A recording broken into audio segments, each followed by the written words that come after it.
give you the link to on YouTube also if you want to tweet it out. Okay.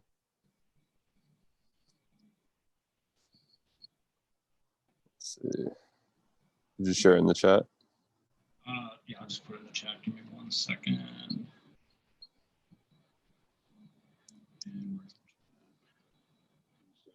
there's the link. Boom.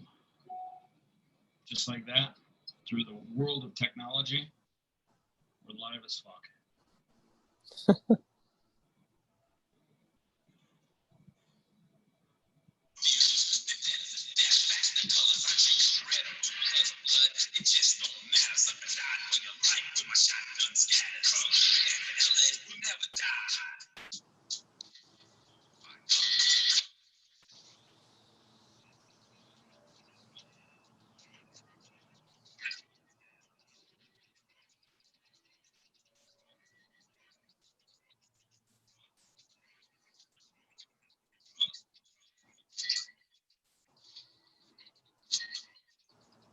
I think that's enough walk-up music for you. How you doing, Brian? Good. How are you doing? Good. So I was just telling you, you know, your shirt, you're like, oh, you know, it says Los Angeles. At least that's what they told me. Back in Chicago, a long time ago, a friend of mine got a tattoo, and he was dating this girl. She was Chinese, not Japanese, but he got this tattoo, and I want to say it was like in a noticeable area, like right by his chest plate. And he was so proud. He's going around showing everyone, hey, look at this cool tattoo I got. My girlfriend, picked it out for me, blah, blah, blah. And he's like, yeah, and it means amazing man. And so, so one of my friends was looking at it, and he's actually Chinese. And he whispered to me, he's like, that's not what it says. And I'm like, what do you mean? He's like, that's not even close to what it says. And I'm like, well, what's the translation? He's like, well, it's not a literal translation, but it's basically large asshole. So turns out she was planning on breaking up with him. I guess he cheated on her. She found out. And this was her way of getting back at him. Honey, I want you to get this tattoo. I want it to be a special moment, blah, blah, blah. He fell for it. I feel like that's not a one-off with like foreign tattoos. I think that probably happens quite a bit. I think with like Asian languages like Chinese and Japanese, it's kind of easy because there's so many characters that mean so many things. Yeah, I mean, I think, people crank those things out too on Google Translate, and it doesn't ever like come across. My wife is Iranian, and they have all kinds of sayings that are like, like there's a phrase they have that's like dirt on your head, which is like an insult. But it's like, it doesn't make any sense, in English. Yeah, it's kind of funny. I speak fluent German, and sometimes, actually, no, all the German swear words are specifically negative. You can figure that out right away. Like if somebody calls you an Arschloch, that's German for asshole. Yeah.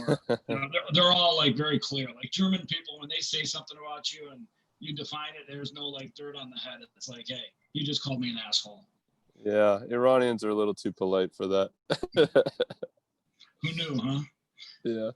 So let's catch up. It's been forever. Yeah, definitely. It's been a minute. You just launched something, didn't you? Yeah, this week we put out we've had our mobile app for a little while.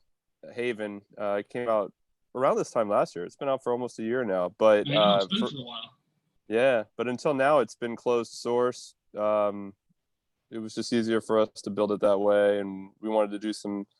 I mean, OpenBazaar was always an open source product through and through, but we wanted to do things like let people purchase current, crypto in the app and things like that. And we didn't want to have to deal with like who gets the money from that, or like do we charge and all that stuff in the open source piece. So we kind of kept it pure. And Haven was our way as a business to kind of like do some of those things and not feel bad about it or feel like we were going against the ethos of the community. But we finally open sourced it. So this week we gave the code away because a lot of people have been asking for it. Because you're running software, it's a wallet, you don't know what's inside of it. People want to know what the code is to be more secure. And then, Apple, and this is kind of timely, they've been kind of dickheads about the whole thing too. Like they booted us out of the App Store because of the way we manage it and how restrictive we are. And I think this gives people a way to build it, run it, maybe deploy it in an alternative app store for Android users or things like that, and kind of unencumber the app from some of the things that we have to do when we put it in the app stores. So that's one big thing. What do you think about what Epic Games is doing with Apple? I mean, I think it's great that bigger companies are starting to push hard on Apple to do this, because I really don't think that the little guy is going to get much done in that respect. I mean, I mean, I'll have to give Apple a little bit of credit, because when we were going through the problems with our app, they just pulled us one Friday night. They just called us and they were like, you're violating rules, you're out. And we were like, well, are we going to be able to get back in? And they were like, well, I mean, the guy was like, I've been working here for 5 years doing this, and I've never seen an app come back in the App Store. So there's your answer. And then we really went through and tried to submit a new review and explain to them and kind of give them a more detailed view of like what OpenBazaar was, what we were trying to do, what Bitcoin was, and all that. And then they turned around and let us back in. So they did at least open their minds a little bit in that respect. They could have easily just said no and stopped answering our emails. So I'm okay with that. But the cut thing is a problem, not just for being exorbitant in terms of 30%, but think about the situation like we're in. So our app allows people to buy anything using crypto only. Like, we don't support credit cards, we don't support wire transfer, nothing, right? Just crypto. Now, if we wanted to enable the sales of digital goods, they require you to offer Apple Pay as an option. Well, we don't, like, our network cannot support a credit card payment of any sort. So we can't even comply with it if we wanted to, so that they could take their cut. We're stuck in digital goods, because if we do offer it and we only allow people to purchase it with crypto, then we're violating the rules just the same as Epic is, and we got removed for the same reason. So I think that there's like a multitude of reasons why this whole thing is just like bonkers, and that they should reconsider. So I think it's about time. Well, I think it's actually interesting because I think Epic Games is a big enough company to challenge this, and has a big enough user base to support them for challenging this. But it's interesting because, you know, Apple's argument is that it's our phone and it's our app store. But that's actually not even true anymore, because now their phone is probably the second or first leading phone that people use. So it's really not, you know, it's not their app store per se, because they're now a tool that people use on multiple carriers, AT&T, T-Mobile, Verizon, whatever. So I think that argument is due for a challenge. I think basically saying, hey, you know, we're going to take 30% of everything because it's our phone and our app store. I think that argument's old now. I think they're too big. Yeah, I agree. And I think, you know, I mean, okay, so let's take their argument at face value. They said that for the safety of the users, they provide that is so crazy. the infrastructure, they like audit the apps and all that. But the thing is like, they don't give any choice as an alternative. So like, you know, and they're getting kind of crazy on the Mac too. Like, it's not just on mobile. Like in OS X now, you have to digitally sign your app. Otherwise, the OS won't even let you run it unless you go to a command line and do all this other stuff to get it to run. I mean, the normal person is never going to be able to run your app unless you get it notarized by Apple, you know, and that's not an easy, simple thing for people that are building independent apps. I mean, it takes a while. It took us a while on OpenBazaar to figure out how to do that when they locked it down. So they're basically forcing people to do it on both desktop and mobile.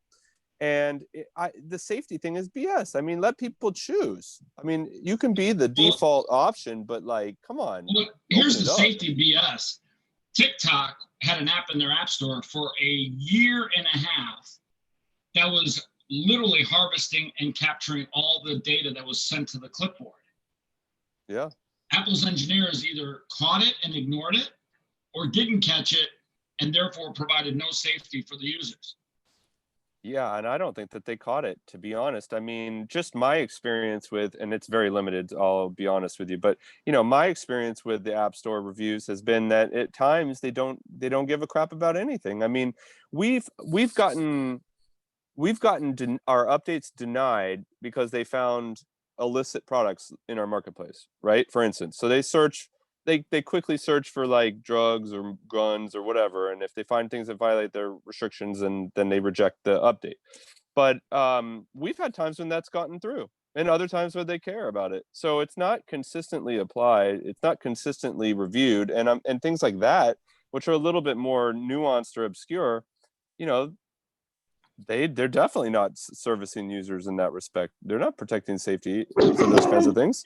So I think that what they want to do is they want to be able to run scans on all your software to make sure you're not using private APIs that circumvent their cut. Essentially, that's what it boils down to. They need the 30%. Time out. We've got Amazon causing mayhem here.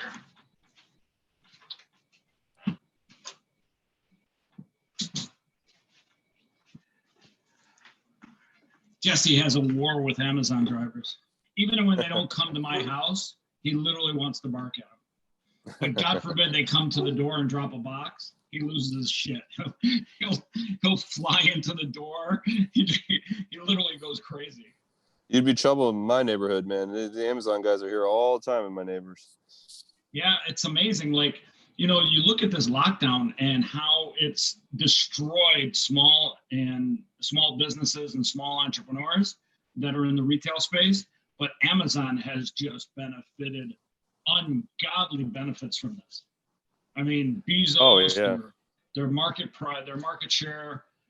I mean, it's almost unfair to see Amazon doing so well while other businesses are being hindered, locked down, pushed away. I mean, literally, it's unbelievable. Yeah, I mean, it's such an interesting situation because, I'm actually happy that something like that at least exists because so many people buy all their stuff from them. But you're right. I mean, there's not a lot of competition, and if you can get everything you want from Amazon, including toilet paper and anything else, overnight or even same day from Amazon, like what's the incentive to go to a local store and get that kind of thing? So, and in terms of like how this whole situation is affecting small businesses, I mean, my in-laws have a deli, and they were getting killed for a long time, but there was also a lot of efficiencies that they weren't taking advantage of because they just didn't need to. Like, they were not on DoorDash, they were not doing Uber Eats, they were not doing any of those things. And as when the COVID stuff hit, then they started signing up for those services, and they're actually doing more sales than they were previously now, because now things are opening up and they're doing all these additional delivery services. So it's kind of weird. I mean, I think that Americans, though, are pretty resilient. I think we find ways around these things. It'd be nice if policies worked with the people, but I think that we'll do it in spite of that. It's funny you bring up DoorDash, Grubhub, and those other services. A buddy of mine sent me his restaurant's Grubhub invoice at the end of 1 month. I'm gonna put it up there for you so you can get a little basic idea of it. I'll tweet it out so that people can see it. It's ungodly what those companies take from their delis, restaurants, so on and so forth. I mean, he did 16,000 in sales, and out of 366 orders, he received $6,800. The amount of fees that they were clawing out of his sales were unbelievable. And then he's got bad PR because in Grubhub's case, they actually raised the prices of his menu prices by 30% on top of that. So his customers are like, what the fuck? I go into your restaurant and it's $4 for this, and then I ordered on Grubhub at $6, plus I pay a delivery fee and all these other fees. Yeah, so that total amount that you said, is that based on the inflated rate that they give out, or is that what? Yeah, it's based on the inflated rate they give out. So he got $16,200 in sales. One commission that they took out was $3,062. A delivery commission, whole separate category, $1,477. From processing fees, they charged them $495. promotions that they did to promote his menu, 3,500. Order adjustments, goodwill that they gave, commissions on those order adjustments, delivery commission on those order adjustments. It was ridiculous. Like he literally got a ridiculous amount of fees. That's interesting. I mean, I don't work with any of that stuff, but so my in-laws actually DoorDash added them without even asking them, and like enrolled them on it. And it was funny. They didn't want to be on it because it was causing them problems. Like, you know, what people would order through DoorDash, the guy would come to the store, he would have a problem making a payment to the store, blah, blah, blah. The order would be late. And then those people would go on Yelp and review the store and say that they were horrible when they didn't even want a middleman involved in the whole process. Like, so they ended up having to ask to be removed from it. Now they're back on because of the COVID stuff, but like it's those companies definitely, it's shady stuff that they try to, you know, and then they do the Yelp thing where they have the reviews and they'll remove them for a fee, or they'll tidy up your account. That shit's fucking Yelp is like fucking extortion, man. They'll not only remove bad ones for a fee, but here's what else they'll do. Until you pay them to remove those, they'll put all the bad ones at the top. It's crazy. Yeah, that's just such a shady company. It's totally bullshit. I think what we're seeing is the need and the demand and the absolute necessity for open source competition, decentralized competition, because these centralized organizations, I mean, they get too big and then they run roughshod. It's true. I mean, it's not really fair to a business to literally pay a delivery service to sell their product and literally make 1/3 of the sales price. That's just, you got too many costs. You got labor, you got rent, you got cost of goods sold. I mean, his cost of goods sold is probably the food there. Yeah, it reminds me a lot of like the music industry. You know, like you sign these artists and you give them a big contract and you tell them they're gonna make all this money, and then you start extracting the you know, the recording fees and the studio time and all this stuff, and then basically they get left with like this small portion of it, and they advertise the big number to everybody. So yeah, that's another industry that's probably ripe. And that's another thing too that iTunes does to the recording industry is, you know, they take 30% of the music and they provide the distribution platform, but that's a big price. I like how a lot of musicians, especially Chance the Rapper, who went straight to SoundCloud and used SoundCloud as a way to distribute his music. Yeah, exactly. Now I think, you know, it's harder to establish a whole network for delivery services, but you know, I mean, I think that it's, first off, these companies are ripping off the delivery drivers. So, you know, DoorDash is constantly getting hammered for like the way they portray in the UX, like how you tip people. For 3 years, they were keeping the fees from the drivers. Not the fees, the tips. Yeah, it's just, and I mean, who knows anymore what the drivers are actually getting? I mean, even like you go order from pizza, it's like they got a delivery charge, a service charge, a tip. It's like, well, how much is the person delivering the pizza even getting out of all that? You know, it's ridiculous. It's almost like a insurance plan trying to look at all the premiums and all the add-ons and everything in the order, and you're just ordering pizza.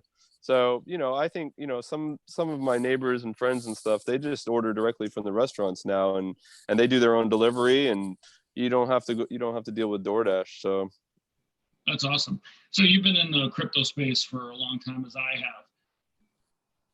Here's a question I wanted to ask you. We've had economically, literally the worst decisions for the US dollar, probably economically the best decisions for the price of Bitcoin or the value of Bitcoin. We've had everything that could possibly go well for Bitcoin. A major corporation just bought $250 million in Bitcoin, and Bitcoin's still straggling around $11,000 to $12,000. Me personally, as much as everyone's so excited, I think that's a huge, huge red flag. Like with everything that's going on right now, Bitcoin should be more valuable and the demand for it should be dramatically higher. And I'm kind of shocked that it's not. What do you think? Well, I mean, I think that's, I nothing surprises me anymore in in the industry. I mean, there's That's for things that sure. are interesting, but surprising is another level. But I mean, I think that the reasoning for a lot of this is just because you have a resurgence in stock investing through things like Robinhood. A lot of younger people who you would assume would be looking into crypto and getting excited about that are finding new ways to be smaller investors in traditional things. So I think that the traditional financial markets have done a really good job of trying to attract younger people again, which I thought would never happen. I thought, even you know ICO stuff, all that really indicated to me that the youth were like looking at alternative ways to invest their money or to like participate. But that's been kind of diluting some of the interest in Bitcoin. And then now we're starting to see another wave into like all these kind of highly speculative things on Ethereum and all the other platforms. So Shout out to um all those that had yams. yeah, exactly. I mean, that's ridiculous. I mean, and it's exponentially getting faster, like the cycle. I mean, like yams were here for like 2 days. It went And from like gone. Well, here's zero to 400 million to nothing like in 3 days or something. yeah, that was pretty impressive. Did you see last night the team behind Yams raised $50 million from private equity investors? I mean, it's all about eyeballs, momentum. I mean, now they've got an audience, they got a name, and that's tough. I mean, you spin up a new project right now and you're nobody. I mean, good luck getting much interest. It's tough, but there's a lot of money to be had. I mean, I've seen so many Telegram groups with thousands of people just pounding, waiting to buy. I mean, now whether or not any of these things have any longevity, it's probably very low percentage, but yeah, it doesn't really matter to them because these things are like nightclubs. They're hot for a few months or a few weeks, and then people move on to the new thing, and that's all that matters. They don't care. And that goes back to the discussion about Bitcoin. It's like Bitcoin is interesting when there's volatility. I mean, people want stability in Bitcoin, but investors don't want stability. There's no money to be made in stability. I mean, they want things to jump up and down. I mean, yams, with all the scrutiny it got, it still made probably a ton of people a lot of money. And so that's I mean, that's what they're looking for. Like if Bitcoin hovers around 11,900 or $700 for 3 years, they're going to look for places elsewhere. But it is still like what you're seeing with MicroStrategy, putting all the money into Bitcoin. You're seeing larger players anchor all of those investments with Bitcoin. So it will remain stable, at least when all these things happen. I mean, I don't know for sure, but with the yam debacle and all this stuff that's going on right now, a lot of people might have gotten nervous and backed back into Bitcoin, and you notice it goes up to about $12,000. Some of that money that was being played with might have flowed back into Bitcoin and just kind of park it there and see how things settle out. You never know. It's funny because when you look at what's happening with Bitcoin and all the cryptocurrencies, a lot of it is all the excitement over DeFi. And I've always said to myself, DeFi is kind of a rob Peter to pay Paul model. It's pretty susceptible to being game played or manipulated, and that's why I Yeah. think that's what we saw with Yams. Yeah, I mean, a lot of it is kind of casino stuff. I mean, it's funny. It's funny to see a lot of the old time Bitcoiners too criticize it because early on in Bitcoin, a lot of this stuff was like, like with Eric's, crypto gambling and all that stuff, the dice, and I mean there were so many Satoshi dice dice. games.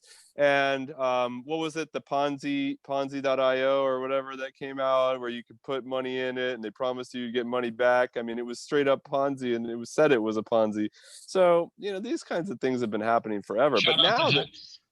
yeah, I mean the weird thing now is just that there's all these assets, and people are just moving assets into a new thing and then moving, like you said, it's like you're robbing one hand with the other. So where does it end? Where does it stop? I mean, these projects argue that they're providing liquidity or whatever, but then it's like, well, what are people using the liquidity for? I mean, wouldn't it make more sense for people to do things like what Coinbase is trying to do, where they're, you got crypto backed loans to buy things? I mean, a lot of the OG crypto people that I know that have a good amount of money are doing these crypto backed loans and buying, a plane or a boat or a house or whatever they need to buy, without selling their assets. And that makes a lot more sense to me than trying to. Oh, that's probably one of the best things that's happened to crypto this year.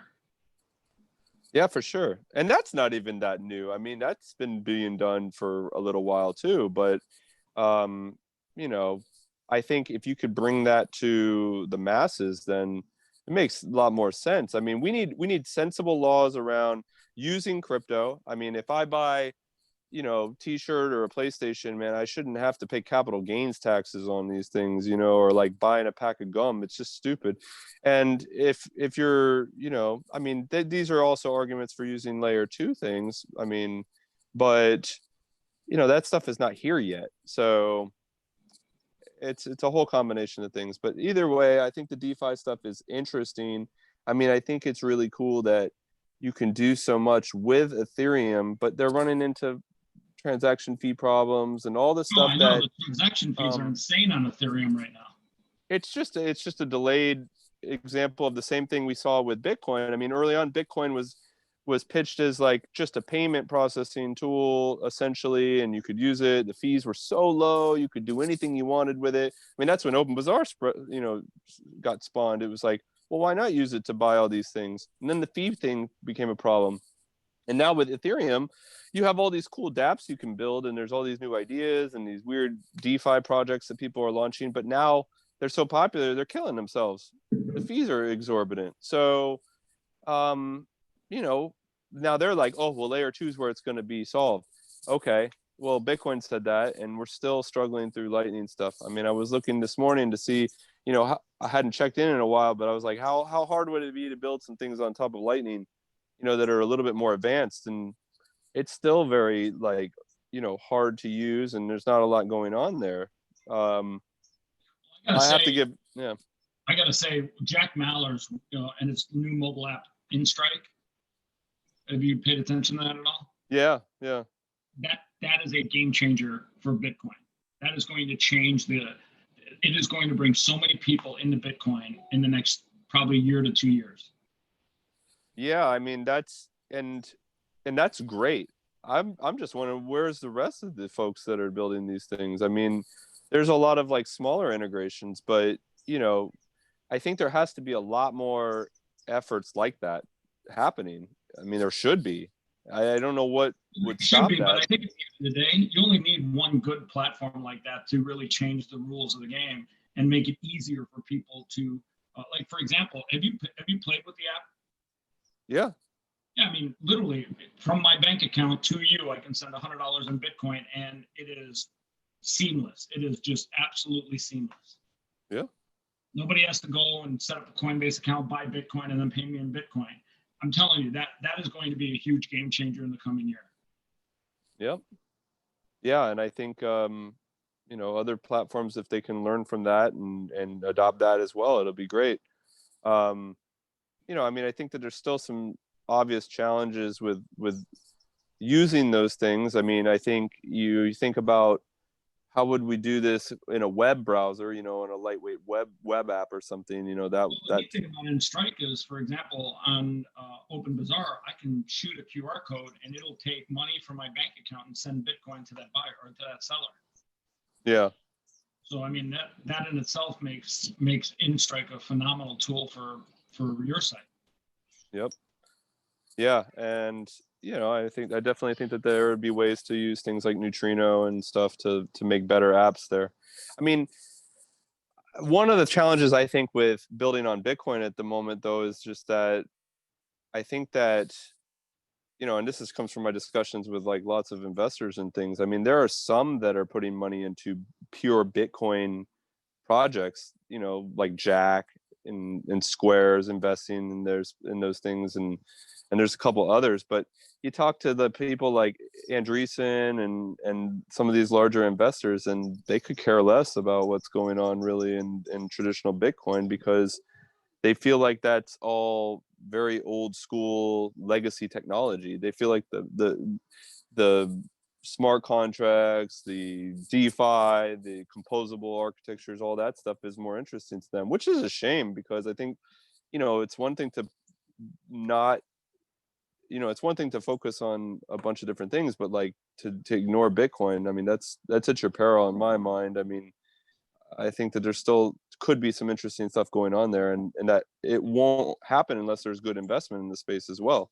I mean, the harder it is for smaller teams and projects to be able to like focus on those kinds of things, it's going to make it harder and slower to roll out. I mean, Jack, he comes from the school of Basecamp. I think David Hannemar Hansen is like one of his mentors, I believe.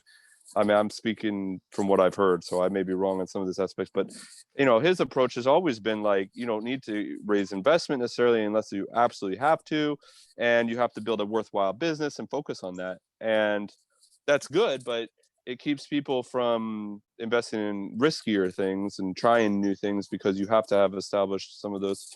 Sorry, these kids above me are splashing water on me. I'm under the deck.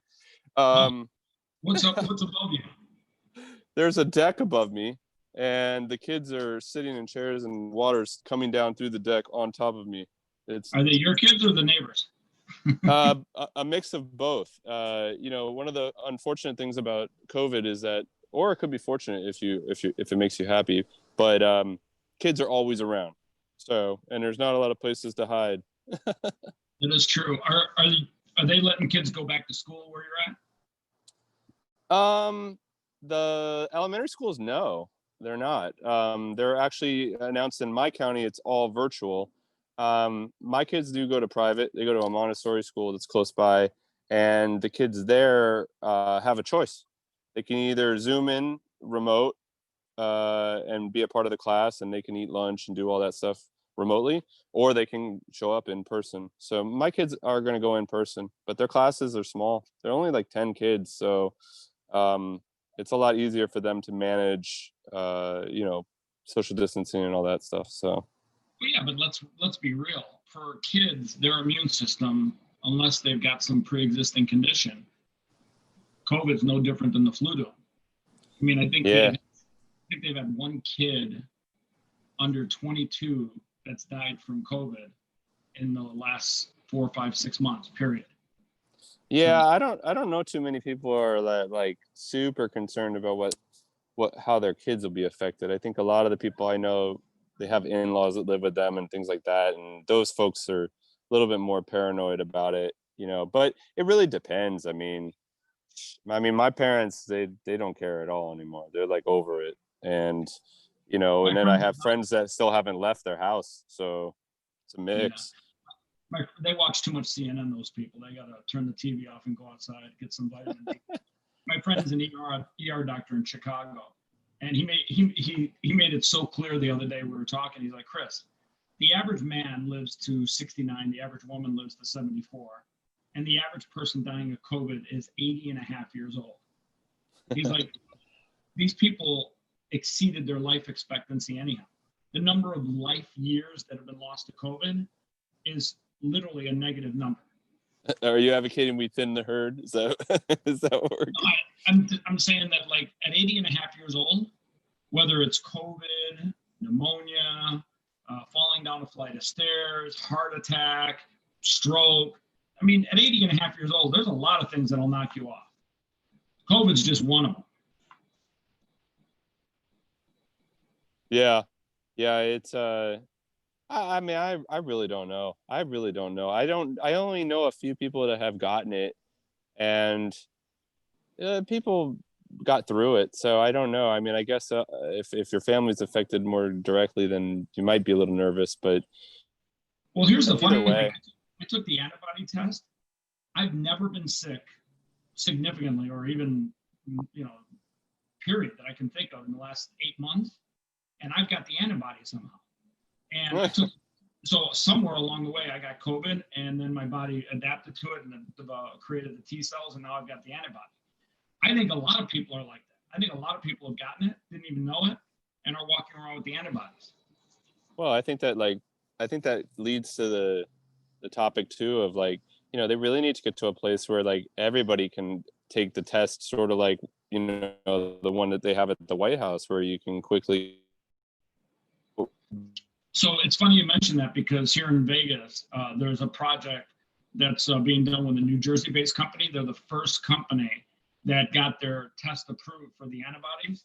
And literally, it's a white thing. You put your blood on there, and it gives you 1 of 3 results in like 15 minutes. You've got the antibody, you've got COVID, or you've got neither. Yeah, I think that will make a difference in people feeling safe and returning back to normal. I think right now that people just don't know what to believe. You turn on any news channel, you'll get a different story based on what your interest is. So Well, I think it becomes super political. Like if you watch Fox, they're like, oh, it's not that bad. You watch CNN, holy fuck! Like I can't even watch CNN. It's like this many people died, this many people got it. And the thing that's crazy is they always use, like, you almost have to figure out, are they tricking me terms? The number of test cases positive. Well, yeah, the guy that's got a job and he's got COVID, he's going in every day to get tested because he can only go back to work when he tests negative. But that guy, every time he goes in, he adds to the pile of people that are testing positive. And then all the false positives, like 600,000 tests in Florida, they tested positive. The lab said, oh, sorry, it was negative. How do you fuck up 600,000 test results? Yeah, and then you have the whole situation where people require tests, and then by the time they get the tests, they're so out of date anyway. It's like, what's that even serving? So yeah, I don't know. I mean, and then, the question then becomes like, too, if you get a vaccine out, then how effective is it going to be? And is that even going to change anything? Because there's still going to be people out there that say, oh, well, the vaccine's not 100% and I can't possibly risk, that. And then it's always going to be an issue. So this is a whole new world we're living in. Here's a good question for you.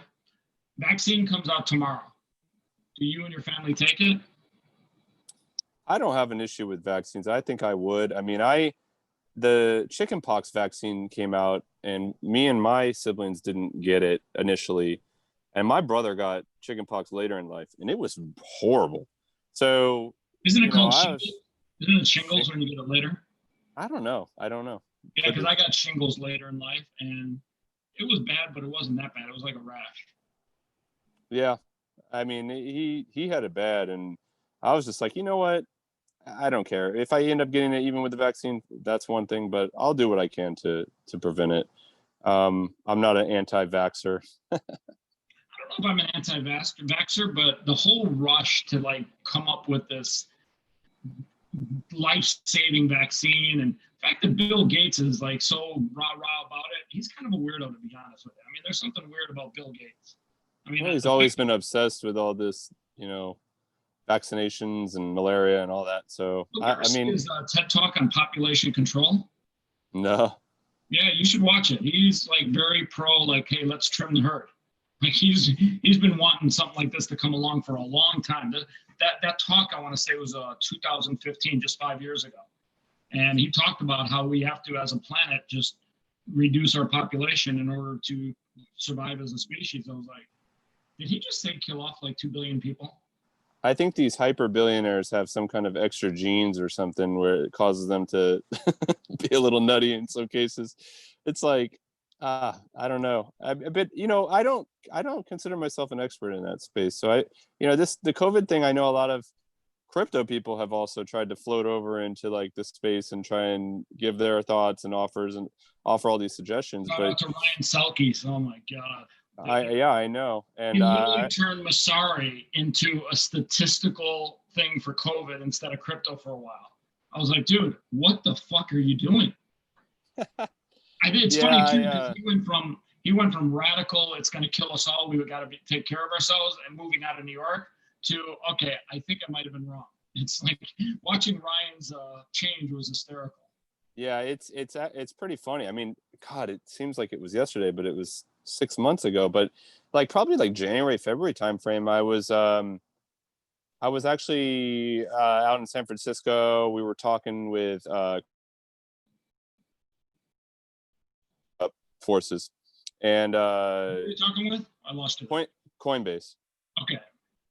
And it was funny. I was talking with Balaji about working at Coinbase and stuff, and he was saying, you know, that COVID's going to come in the next few months, and that, you know, one of my issues with OB1 is that we're a remote company. We've always been remote first. And so the idea of an acquisition of our company, it would be very odd for many traditional companies, or at least it would have been 6 months ago, because they're not used to having remote workforces. They, you know, the way Silicon Valley works is you have to move your team there or wherever and relocate and kind of assimilate. But that world has changed. And he was saying, you know, you should start telling people that you guys are ahead of the curve, that everybody's going to be remote, and that, you know, this is like the next wave. And I laughed at it. I thought, oh, that's funny. And I got laughed out of Coinbase. They were like, dude, we don't have remote teams. We don't do that. Literally a month later, Brian Armstrong posted that they're letting all their employees work remote now. Yeah, Brian Armstrong literally a month later was like, we're a remote first company. They told me they they could never do it because it was remote. And so, you know, it's like nobody knows what the F they're doing. You know, like, it's just ridiculous. Well, one thing that COVID has definitely shown people is, whether it's college or work, the remote thing is here to stay. It's not going anywhere. In fact, I think it's actually going to become a bigger part of companies. I'm personally seeing a ton of tech companies get out of LA, get out of San Francisco, and literally, you know, pay their employees a little bit less, but let them work remotely from Idaho or Portland or wherever they live. And that's like happening in a large number, and that's going to continue happening. Yeah, I think so too. I mean, we're learning very quickly that people can survive, you know, all this and work just as efficiently. I mean, it's stupid to have these. I mean, Yeah, you got Zoom. I mean, there's just so many great tools. I mean, in this area, we have a lot. I mean, I'm in the DC area, so we have a lot of like government workers who have to be in SCIFs and like classified information places. And those are a little bit hard to do remote. Like, you're going to have to still probably go to that. But, you know, outside of that and any kind of service industry, I don't see why you need to be in necessarily. So, but a lot of companies are doing a good job of letting their workers stay remote. So I say, that's definitely I mean, good. Yeah, I mean, the fact that we didn't have an office or any kind of centralized location for so long, I mean, that saved us a ton of money over the years. I mean, we, you know, it's just way easier to be remote, and you can attract better talent. Like you said, I mean, if like we have someone on our team, Stevie, this guy who works on our team, he was in London when we hired him, and shortly after that, he moved to Bali, and now he's like yeah, so he was like surfing and you know, working and doing all that, and his costs were low, and he could still get paid. He could get paid less than he would have gotten in London, which would be great for us, but still way more than he could earn in Bali. So it's a win-win for everybody, in my opinion. So, but you know, I also do think that companies should still pay people what they're worth. You know, like, a lot of times people want to pay people less because of where they live. But I think that if you have a skill, you have a skill. It doesn't really matter. You know, like our engineers, if they live in, you know, Brazil, we'll still pay them what's a fair salary. Like we didn't say, oh, Stevie, you're moving to Bali, we're going to pay you way less, you know? Well, people are going to figure out real quick that you can try and do that, pay somebody less because of where they live, but eventually their talent's going to create demand for their skill set, and that's going to even out. The marketplace will ultimately even that out. Exactly. That's a concept that people think will work, but it's one of those concepts they're like, no, that ain't gonna work. Yeah, I mean, I used to work at Booz Allen, and they would, if you moved to a cheaper area, you had to like adjust your salary, and I think a lot of companies do that. I know that like Kraken does that and others, but you know, because the cost of living is lower. But the thing is like, if everybody's going to be working remote, I mean, seriously, like, there should be a level playing field for those things. And like you said, I mean, your skill is a skill. You know, unless you have to be seeing clients in person, there's no reason why you should be paid any less somewhere else. So we got a common friend of ours in the space that's running for president. Kanye? Yeah, Kanye West. I mean, he is in Bitcoin, right? Yeah, yeah. Are you So talking about talking about Brock Pierce? Brock Yeah, Pierce. yeah. So it's interesting because, you know, for a long time, we've had two parties, and both of them have flaws and fleas, just like a dog has ticks. It's interesting to start seeing the dialogue come along for a third party platform to really survive and be a part of it. I think that that's something that America needs desperately.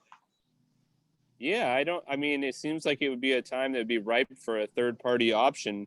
Um, but I don't know, you have to find the hook on like how that attracts people, because I think right now the third party options are like another very divisive option, not necessarily like a common ground for people. So I don't, it's going to be hard to do that, I think. I mean, who? Yeah, it's going to be super hard or almost impossible because the rules that they have in place make it almost impossible for a third party candidate to get in there. I mean, it's a nightmare.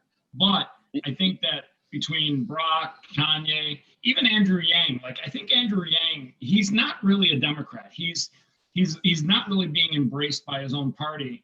I think Andrew Yang is almost like as close to a third party candidate as we got, other than the fact that he's with the Democrats now. Yeah, I mean, the crazy thing is that I think that Kanye actually probably could draw a lot of votes if he didn't come off as absolutely batshit crazy most of the times when he speaks. I mean, seriously, finding somebody who's mainstream, who's young, who has the ear of younger voters, uh, and I mean, think about what he's done in terms of business, music. I mean, his credentials are there. I mean, with the Yeezy Empire and all that. But he's fucking crazy. Like, I don't. I mean, I mean, I guess if you don't care about your vote, fine. But like, Well, I think he's not crazy. I think he's bipolar, and he admits to that. And I think that's a tough thing to vote for in a president of the United States. But I'll be honest with you. You look at the two candidates we have right now. They're old white men. They both have, in the next 4 years, degenerating mental capacity. They're both not really healthy. I mean, one eats cheeseburgers and Chick-fil-A, and the other guy's just, he's drooling out the side of his mouth talking about black kids failing his legs in the pool. So I think at the end of the day, we have to create better candidates and better leaders, because leadership is what's shown. The one thing that I think COVID has shown us in the last 4 months, we have some terrible fucking leaders at the governors, mayors, president. We have some terrible leaders in this country, like terrible. yeah, the weird thing too is that, it seems like, we're getting to the end of an era, right? Like the older president, presidential candidates, the older statesmen are kind of like getting out, they're retiring, they're moving on. And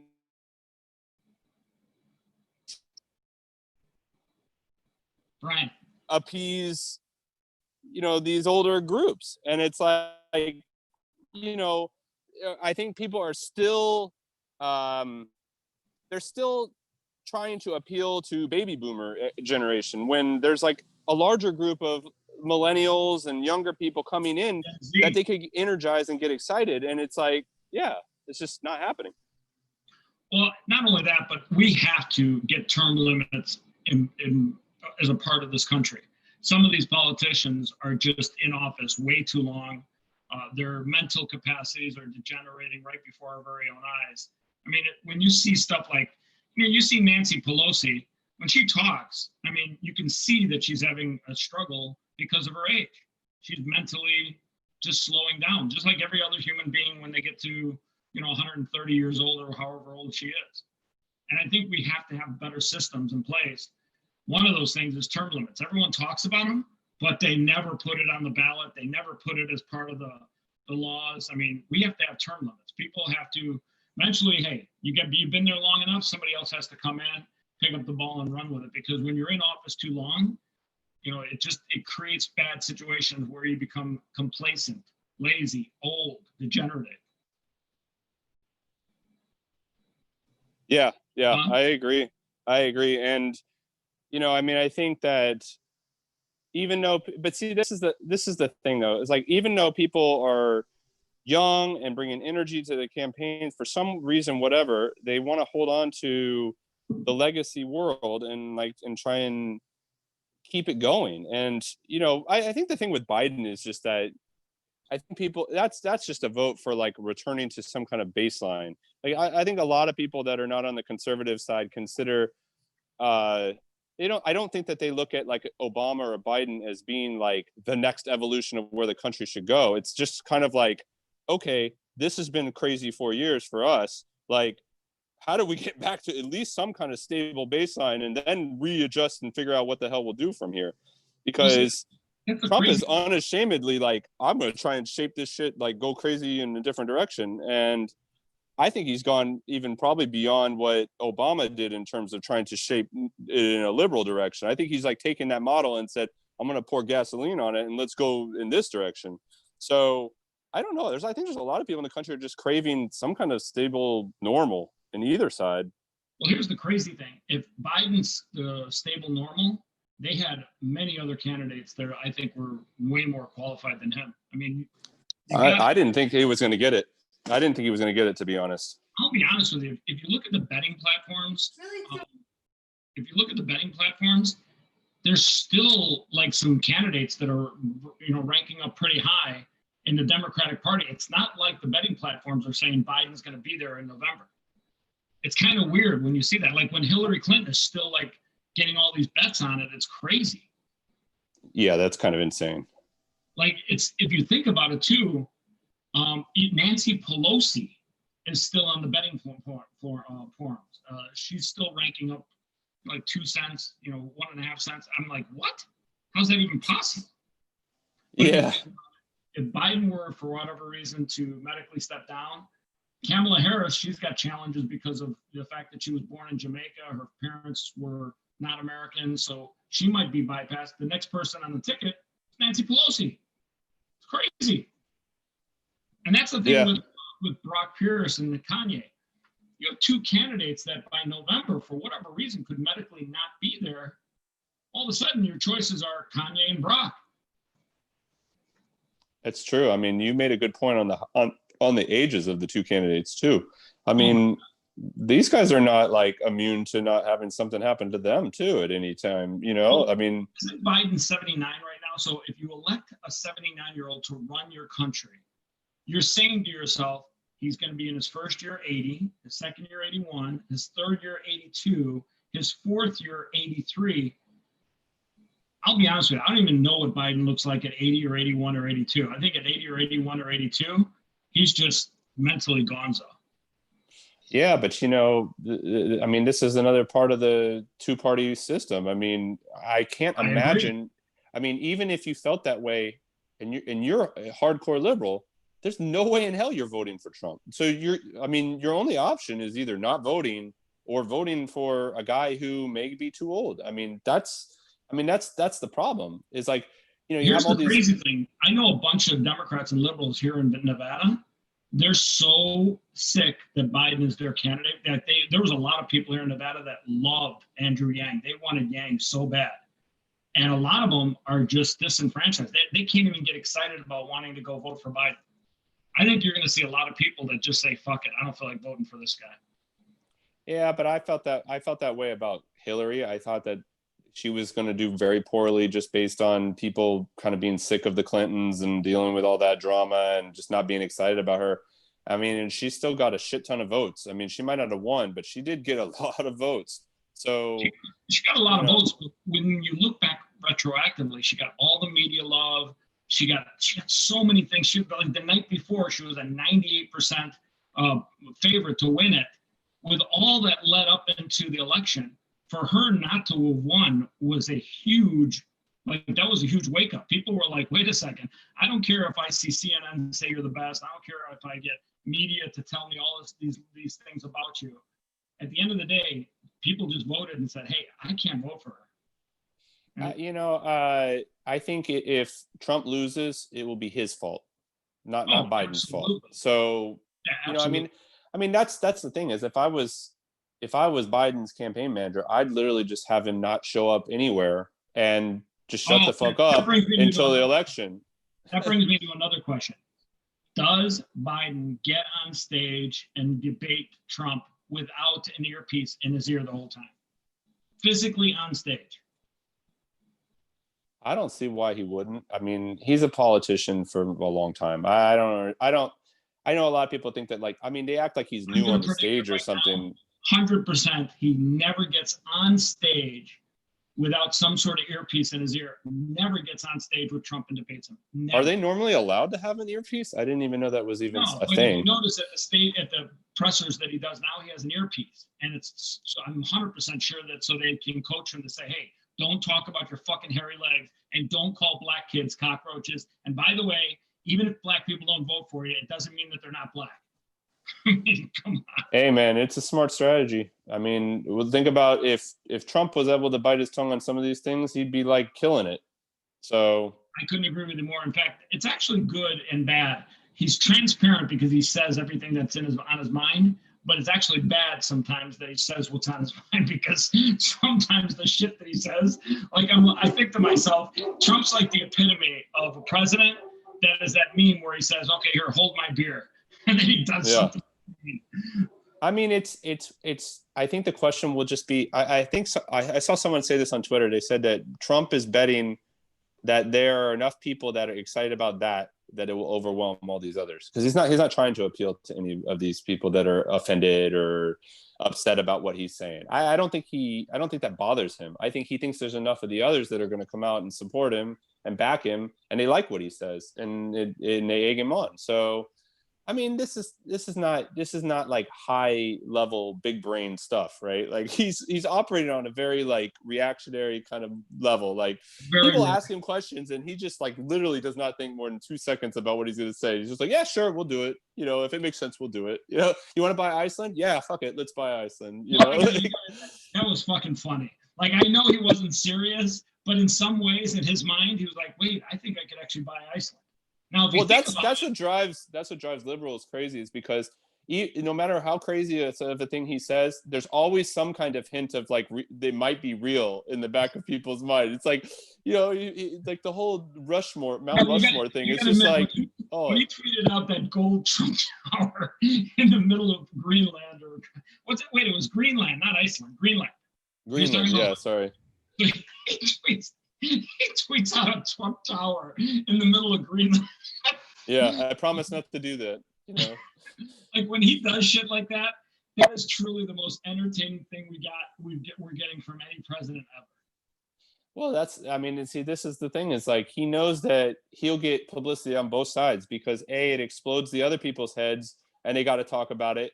And I mean, it's a reality show. I mean, that's why he was good in reality shows, because he knows how to fucking piss people off on either side. Like, it doesn't matter. Like, he entertains people no matter who they are. Well, I'm 100% sure every morning when he wakes up, he's dreamed about a series of tweets that he all of a sudden can dominate the narrative for the whole day. Oh, like, he fires them off immediately too. Exactly. Like he just starts his day off with, hey, you know, blah blah is an idiot, and oh, by the way, the CNN crew is a fucking joke and they're all fake news. Like his morning starts off with, how do I dominate the narrative today? Yeah, and he also has like you know, I think part of the reason why there isn't more damage done to his base is that I think a lot of these people are older people. They don't go on Twitter, they don't do all that stuff, they don't see that, and so it riles up the younger base who's like their troll army already on Twitter. They love it. And the people who would be offended by it in his base don't ever see it. So it's perfect. It's a perfect forum for him. Well, not only that, but it causes the media and it causes the liberal army to lose their fucking minds and look like idiots. Like when he says stuff, they take it to the umpteenth level. Like he says this and they're, oh my God, I can't believe he said that. Yeah, I mean, one of the things that I'm really curious about is, how does this affect the future of what a president is? Like, is this a one-time anomaly of a type of guy who just shows up, or has he created a new brand of presidency where it's not a respectful office? It's just a guy who's like, fuck it, I'm going to do what I want to do, and I'm the leader.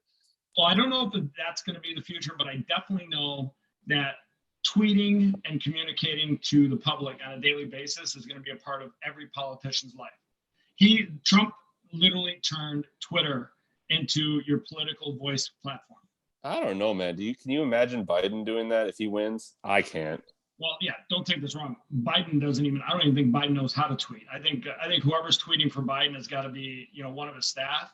But I actually know for a fact Trump does his own tweets. Yeah. There's Yeah, Dan Scavino does a lot of like the memes and stuff, and he does other stuff. But Trump actually loves tweeting. When they were having the Twitter hack, someone was saying that he has someone that comes and changes his password every 3 hours, like takes his phone, changes the password, and gives it back to him logged in. He doesn't even deal with it, but that's how they keep people from hacking. That's probably pretty smart, because I always wondered, they got all these accounts. Why didn't they go straight to the best account on Twitter, which was Trump? I mean, I don't know. I have to think that their number one account on that platform is him, and that they are watching that thing like Fort Knox. I wouldn't even be surprised if there was a special privilege system or something around that account. I just can't. I mean, there's not another account on the planet that I think that people would rather hack than his. Oh, I couldn't. That's what I said. I found it. And the funny thing is, you know how they hacked it, right? Yeah. It was a spearfishing expedition by a kid and a bunch of guys. I'll be honest with you. I find it amazingly hard to believe that Twitter's OPSEC was that easy to spearfish. Well, didn't they say something like 1,200 people had admin rights to like go into other people's profiles or something? Well, here's the crazy thing. When they did the snapshots of the actual admin tool that they used to get in there, Jack Dorsey went in front of Congress under oath and said he didn't have any way to shadow ban people. And right there in the admin section, they had the word shadow ban, all kinds of other stuff. So it's interesting. I'm surprised that more people didn't make a big deal out of that, because, I'm sure Zuckerberg lied under oath also. I'm sure we don't ban, we don't censor people. Well, yeah, you do. You censor a lot of people. And that's the one thing. That's the one thing that Silicon Valley's done horrible when it comes to some of these platforms. The censorship is just crazy. Yeah, I mean, you got a centralized platform that, ultimately there has to be some kind of top-down guidance on how you handle things. I mean, that's the way a business operates. So, it comes from the top. If Zuckerberg wants to, deal with some problem, then he's going to tell them that we're going to focus on this. And it may not even be intentional. I mean, they may purposely look in one direction and then ignore another one because of that focus, that shift in focus. You never know. I mean, I think, for him, he's trying to straddle some tough stuff. He doesn't want to be antitrusted. He doesn't want to get stuck in an antitrust thing with Congress. So he's going to do whatever he can to make them happy. I mean, I'm sure a lot of that pandering to conservatives is directly related to that. It's like, if we at least pretend like we're there, or we at least show that we are somewhat around that they'll leave us alone and focus on other platforms and harass them. And that's a smart strategy. I mean, I don't know how you can,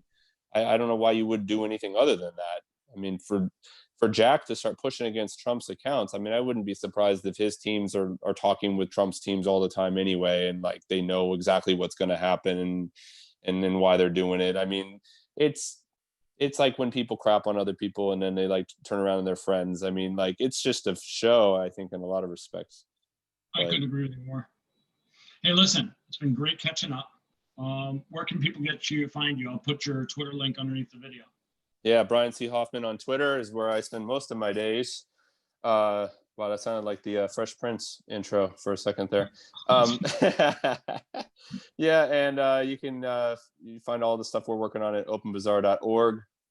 And we just launched our new version of openbazaar.com. So if you want to check it out, that'd be awesome. You can spend your Bitcoin on some cool stuff. What's some of the coolest stuff you got on the platform that you're aware of? Man, there's all kinds of stuff on there. I've been buying all kinds of things lately. I recently gotten into the gardening and stuff, so been looking at all the stuff on there, all the weird ass Chinese gadgets for gardening. It's insane, the weird stuff you can find on there. Now I gotta check that out. I actually love gardening. I got plants all over my place. Actually, I'm gonna send you a picture. I've probably got the largest money tree I've ever seen in my life. Oh, nice. You want to grow a money tree and not kill it? Mist it. Never water it. For whatever reason, money trees just like to be missed. They like to be humid, huh? Yeah. Nice. They just like the water on their leaves. They hate it on their base or in their roots because it just, for whatever reason, rots their roots. Yep. Nice. Cool. Hey, listen, appreciate your time. Glad we had this time to talk. We'll catch up again soon. Yeah, great talking with you. All right, buddy. Talk to you soon. All right, bye. All right, hold on one second. I'm going to get rid of the live stream.